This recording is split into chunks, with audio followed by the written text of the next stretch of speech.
Hey, it's Mike at youarethepath.com.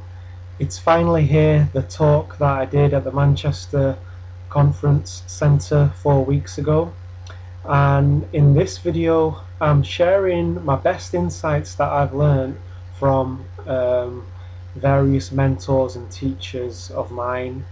And what people at this talk didn't know at the time was during the first 5 minutes I was trembling with nerves. I've watched the footage myself and you can't see it, but I talk like this, and whenever I moved my hand away I could notice my hand was shaking. So I'm talking about facing your fear, feeling the fear and doing it anyway. So the talk is actually me embodying what I'm putting across while I'm doing it, because I've faced a lot of other fears in my time. I've not shared it on my channel, but I used to suffer from something known as paralysis. That's where you're afraid that you're not going to be able to urinate at the urinal. It's a very common fear amongst men, and that's a fear of what might happen. And I talk about this in this talk. If you've got a vision for yourself, something that you're looking to achieve, and you're hesitating as to whether to take that next step forwards because it's something new to you, and you're fearing and doubting yourself, hopefully you're going to get a lot out of this video if that's the place you're in. Or even if you're feeling burdened by things that happened in the past, it's stifling yourself, preventing you from taking the next available step. So I hope you get something from it. I've got more videos coming this week. Let's keep this a learning experience, not judging ourselves, but learning from it and using what we've learned so we can make a better choice. Not a better choice, so that we can make a different choice. I hope you get something from it, and I'll catch you in a bit. Thanks, guys. So Martin Luther King said, take the next step in faith. You don't have to see the whole staircase, just take the first step. And faith isn't the belief in things that have no evidence. It's the confidence in our ability to move in the direction of freedom and happiness. And so whatever you're working on creating, you don't have to know how everything's going to work out. You only have to take the next available step, and then the path will unfold.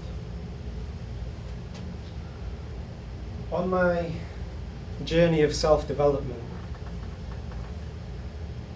I've pushed through a lot of fear, let go of a lot of addictions and attachments, but there was always this sense of not quite getting there, of not quite being enough.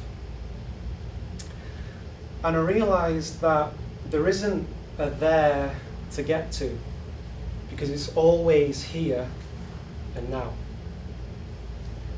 And I realised that all along it was about learning to love who I already am, and learning to be grateful for what I already have.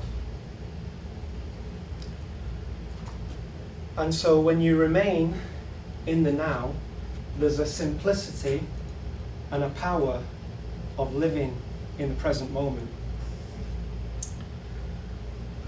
And you can develop a state of flow.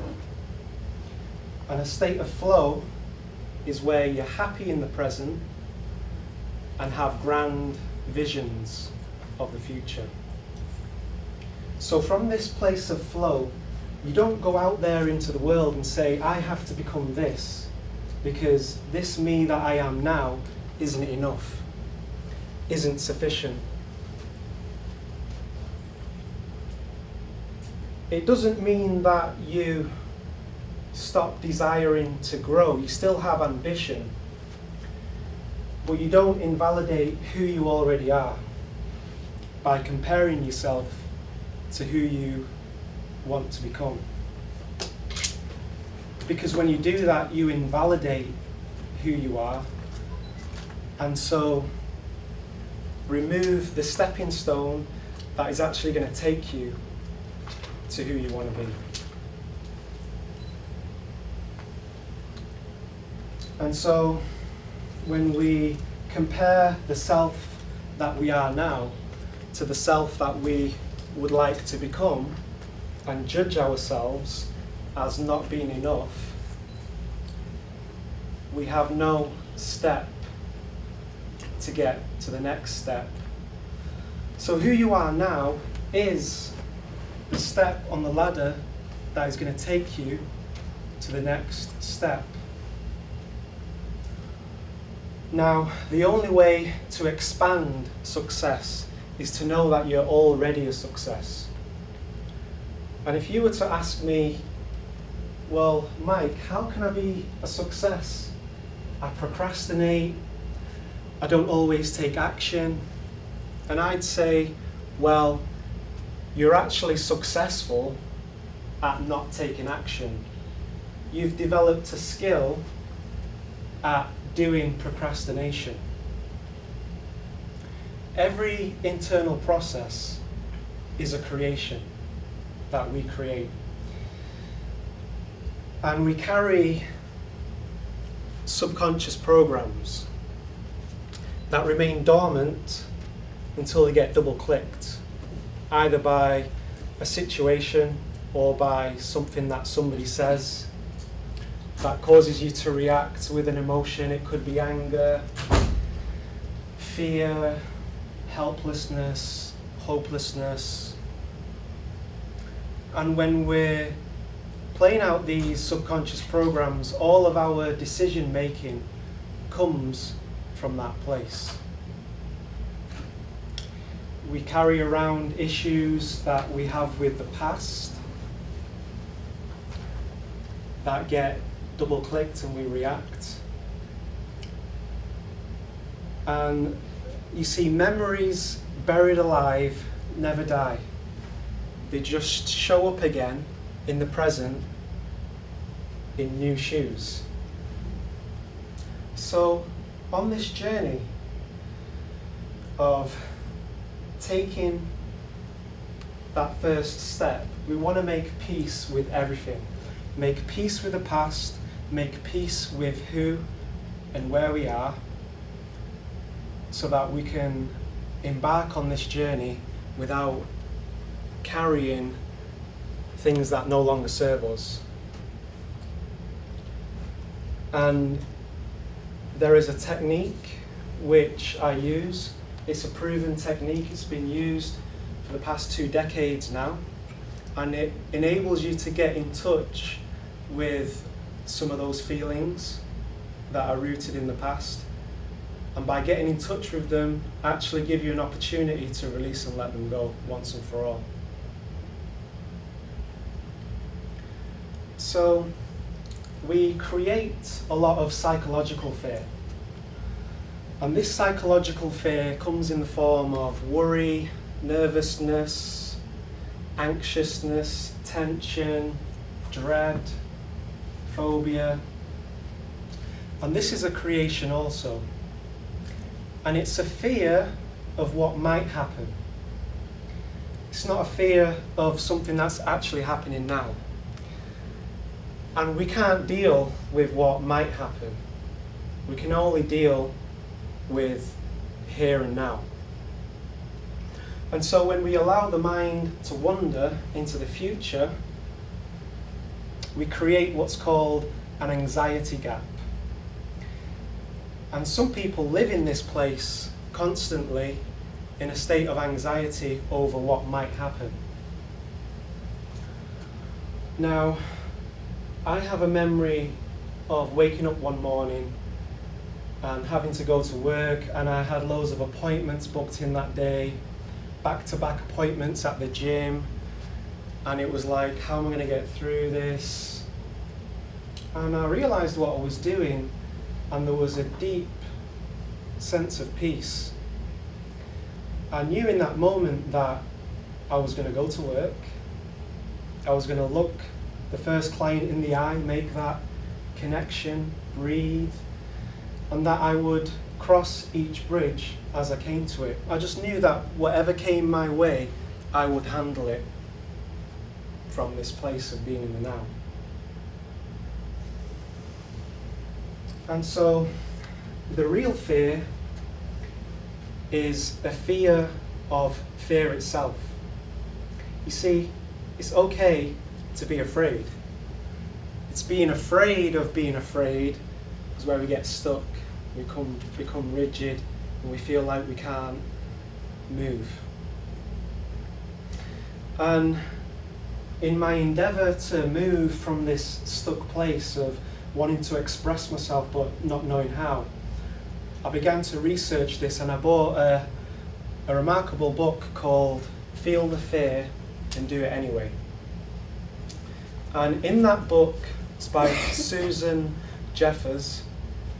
In that book, you'll learn that it's okay to feel fear. We all feel fear when we're pushing the boundaries, when we're stepping out of that comfort zone.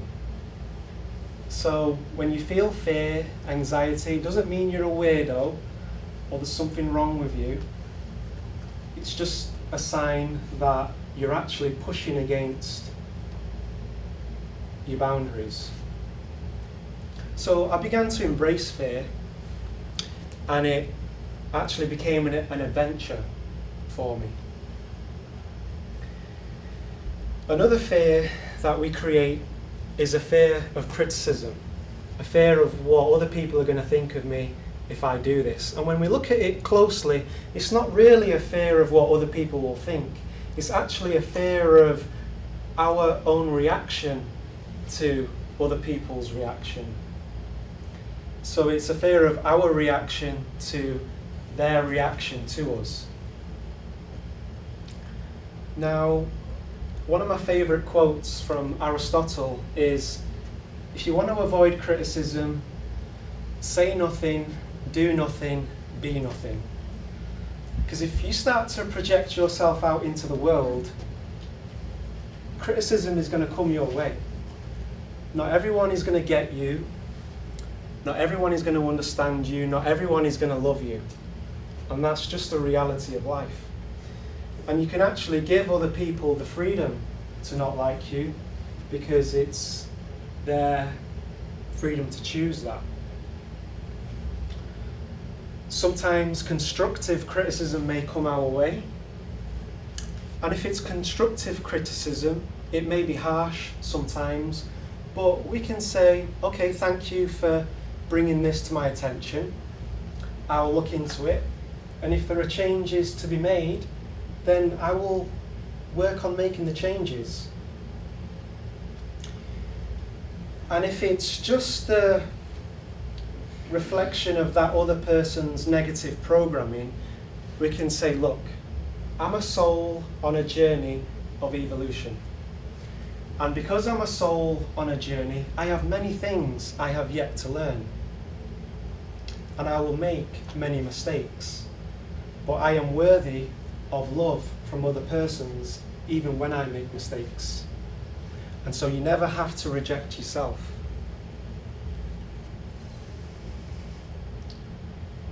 Now, the thing with criticism is it's not even about you. It's about them. It's about what they do if they were in your shoes, but they're not.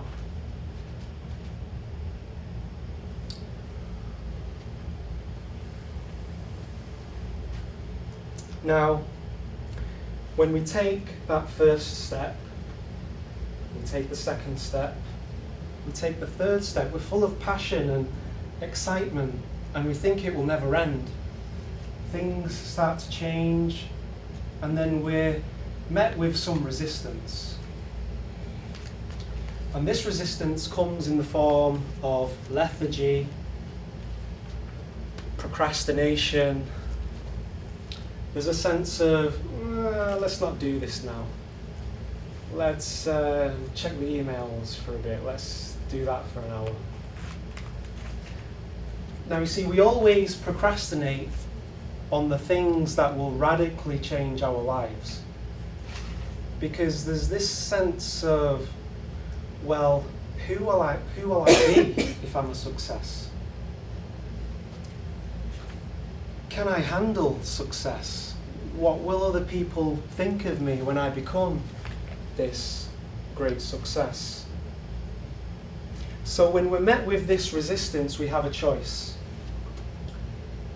Will, determination, perseverance, or we can agree with the voices of who we used to be and go back to the old habits, back to the familiar, and back to our comfort zone. Now, both choices are valid. Don't play the game of, well, if I go back, I'm a bad person. If I push forwards, I'm a good person. Because if you do that and you are compelled to go back to what you know, you're going to invalidate yourself, you're going to label yourself a failure. Why did I go back? Can't believe I did that. And that's you removing the stepping stone. It's like being in a labyrinth.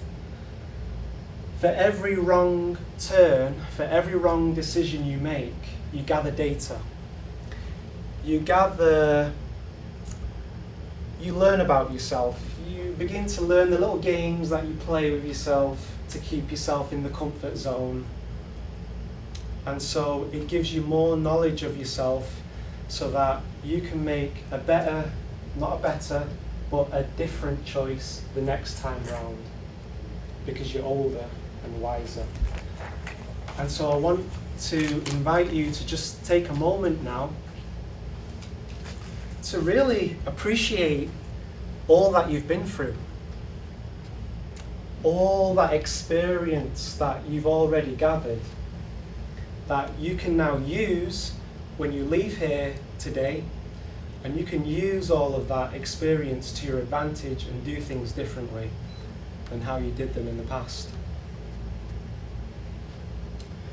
And so the other side of this resistance is victory.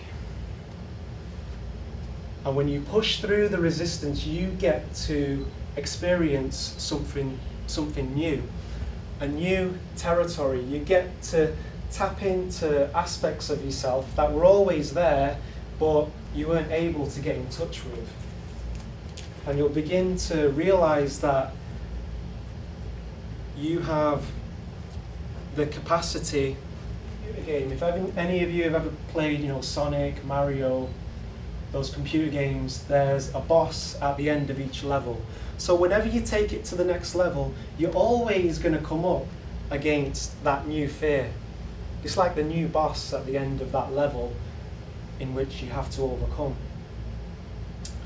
But you see, in taking this journey of embracing fear, it becomes a challenge.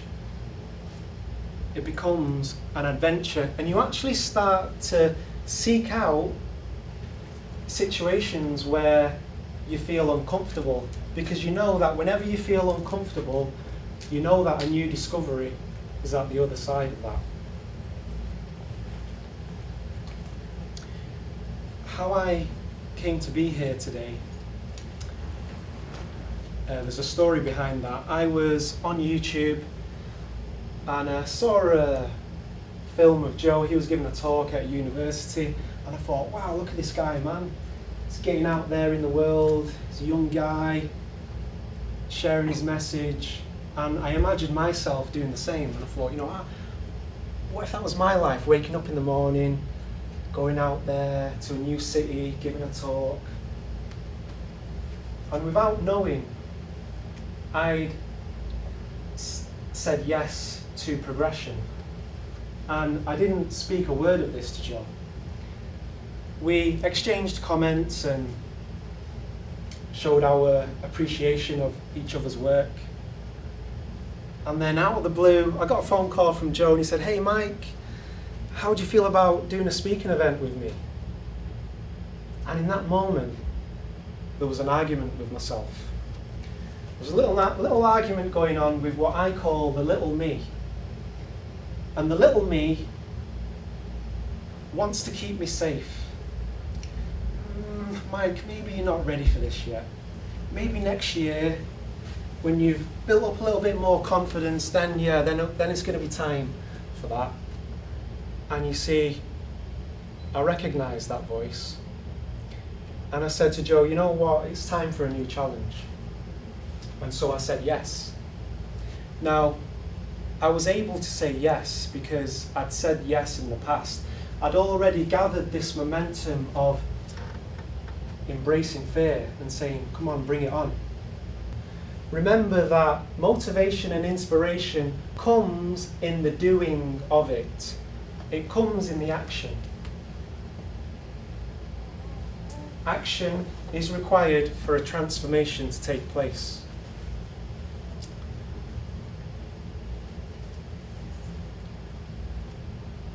Also, be aware of what's known as the law of diminishing intent. And the law of diminishing intent is where you are full of energy, you've been inspired by something, and then you don't take action, you put it off, then doubt starts to creep in. Maybe it wasn't such a good idea after all, and then you take no action. So the deal is, when you've got the energy, when you've been inspired, you use it, you do something with it. If you're feeling overwhelmed,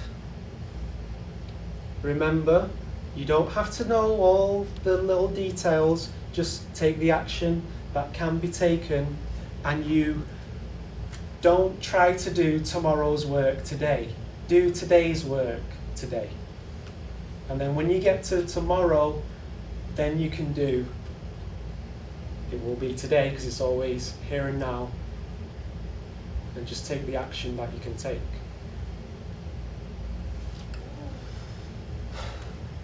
So any questions before my closing remarks?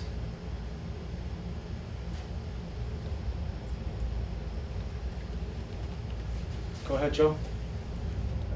I've got a question about overwhelm. You know, when you know you need to do some stuff, there's a list of things to do, but you've got too many things to do. How do you deal with being overwhelmed? Okay, so my suggestion is, with honest self-inquiry, you look at all the available options and you choose the one that excites you most. Now, that doesn't mean you have to be all jumpy and jolly about it. It might be quite a serious thing that needs to be dealt with. And so, out of all the options, I'd recommend you to move in that direction with total honesty with yourself and looking at, okay, what is my priority here? So I'd always recommend that you follow your passion. Follow what really gets you excited and gets you going. So if there is something that you weren't able to do that day, if you're following your passion and your excitement, then that thing probably didn't belong in that day.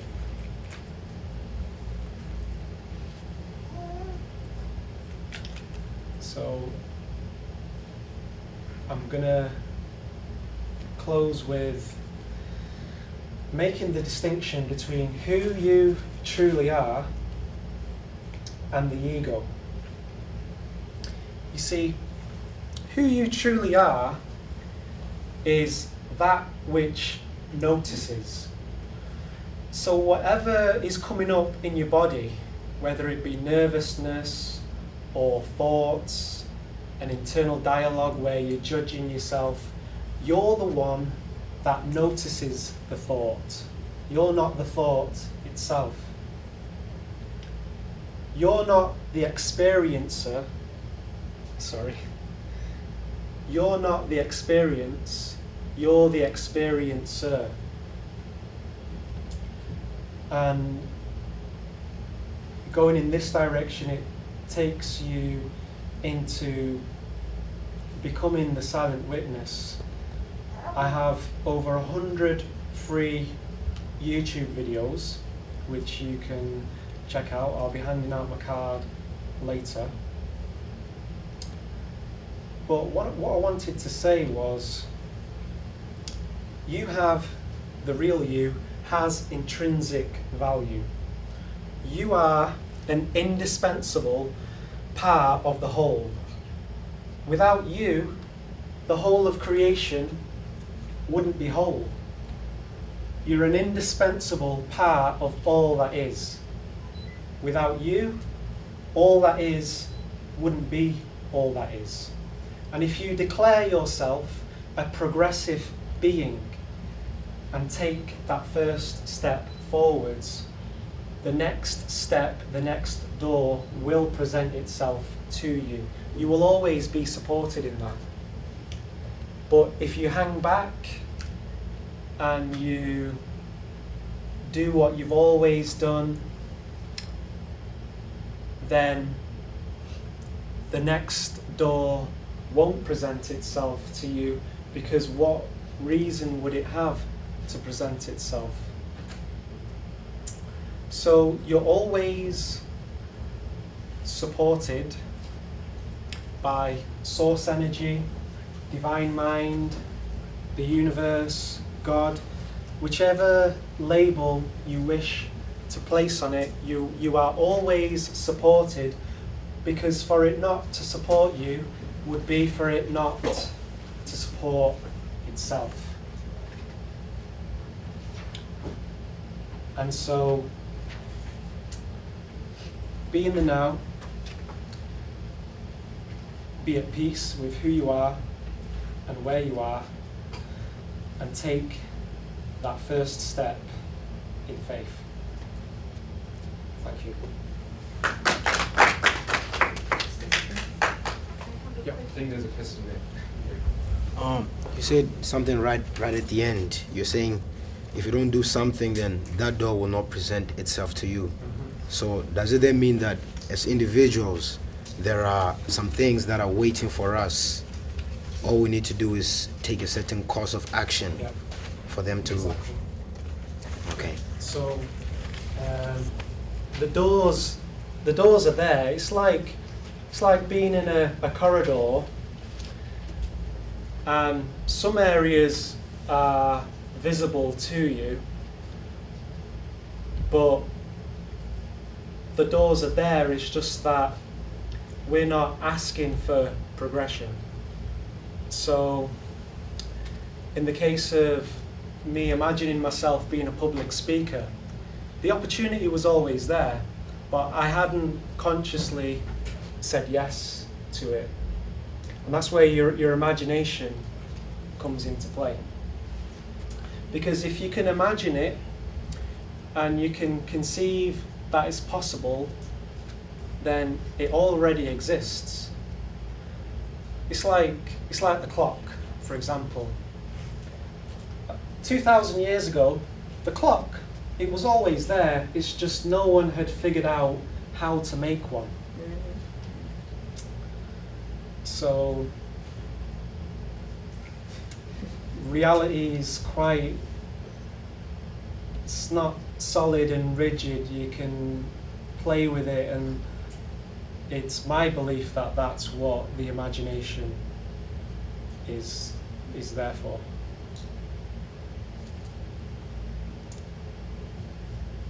Any more questions? You said about here and now, so like not to compare the state I am now to the state I want to be. Yeah. So I am rich now, but I want to be mega rich. Okay. So if I'm not going to compare, how am I going to be mega rich? Because that desire will push me to be mega rich. Okay. So if I'm not to compare the state I'm now and the state I want to be, how am I going to get to the destination I want to be? Okay, sure. Okay, so there may be times where we want to take a measurement. So from a neutral place, not judging, we might say, okay, this is my current circumstances, I would prefer them to be this way, and then take that step. But where some people get stuck is when you start to make who you are now wrong somehow and lacking somehow. So you're correct when you're in that place of appreciating who you already are. You still have that ambition and you can still have that desire to grow. And from that place, you'll find that you're doing it for the right reasons. When you invalidate who you are now, you tend to want to become more for the wrong reasons, because of to please what other people think of you and all that kind of stuff. So yeah. Any more questions? Yeah, go ahead. One more question. We were talking about memory buried alive never dies. Yeah. And then you said for you to take a step, you need to make peace with everything. Mm-hmm. But how do you do that? How do you make peace with everything? Okay, so the thing with a lot of memories is maybe somebody may have done something to you, and it may be true that they did that to you, but when we're carrying that memory and those emotions with us, then it's us doing it to us. Then that's you doing that to you. So essentially doing your own head in, basically, over what somebody said or what somebody did to you in the past. So there's a process that, there's a technique I use, it's called faster EFT. And so what I do is I get you to tell me of the memory and to really get you to generate those feelings. So you almost go into like a mini trance in a way while you're telling me of this memory.